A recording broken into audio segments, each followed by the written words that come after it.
Bonjour, j'espère que tu vas bien, j'espère que tu as passé une excellente semaine.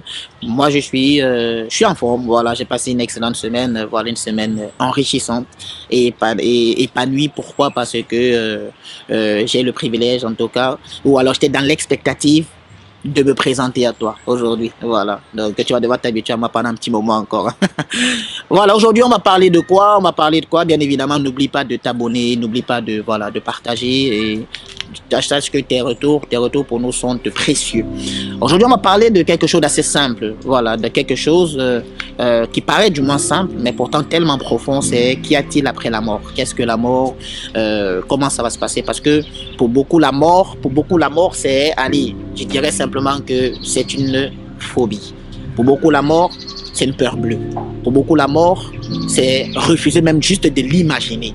Et pourtant, de la même façon qu'il est réservé à des personnes de naître, il est également réservé à quelqu'un de mourir une seule fois. Après quoi viendra le jugement. Voilà pourquoi j'ai dit à quelqu'un que aussi longtemps que tu respires, aussi longtemps que tu as la possibilité d'aller à l'école, aussi longtemps que tu as la possibilité de jouer au football, aussi longtemps que tu as la possibilité d'étudier à Harvard, si tu veux, parce que c'est que tu es très intelligent, aussi longtemps que tu as la possibilité de faire ce que tu peux faire aujourd'hui, sache que tu es responsable des secondes, des minutes et des heures que Dieu te donne de vivre.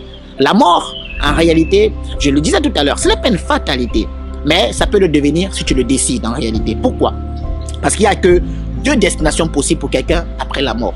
Soit l'enfer, soit le paradis. On n'y entre pas de manière clandestine.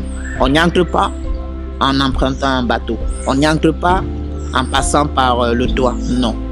Il faut y entrer sur la base des œuvres que tu auras faites. La mort, c'est véritablement en fait faire face au jugement de Dieu. Si tu as été à la hauteur du don et des talents et de la grâce que Dieu a mis sur ta vie, crois-moi, tu entreras dans la gloire de ton Père.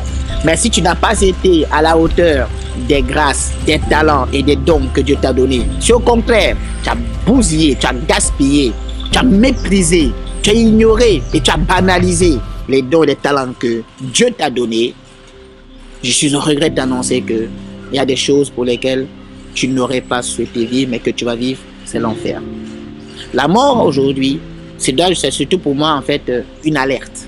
Tout comme tu as souvent dans ton téléphone une alerte SMS, une alerte Facebook, c'est une alerte pour te dire que tu n'es pas maître de ton souffle de vie.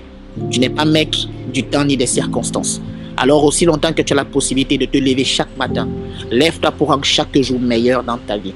Lève-toi pour rendre chaque jour excellent. Lève-toi parce que tu ne sais pas à quel moment la mort viendra frapper. Elle ne t'enverra pas d'SMS. Hein? Non, non, non, je suis désolé. La mort ne t'enverra pas un petit SMS, elle ne t'enverra pas un Snapchat, elle ne t'enverra pas un inbox Facebook. Non, parce que la mort, en fait, généralement, ça vient comme un voleur.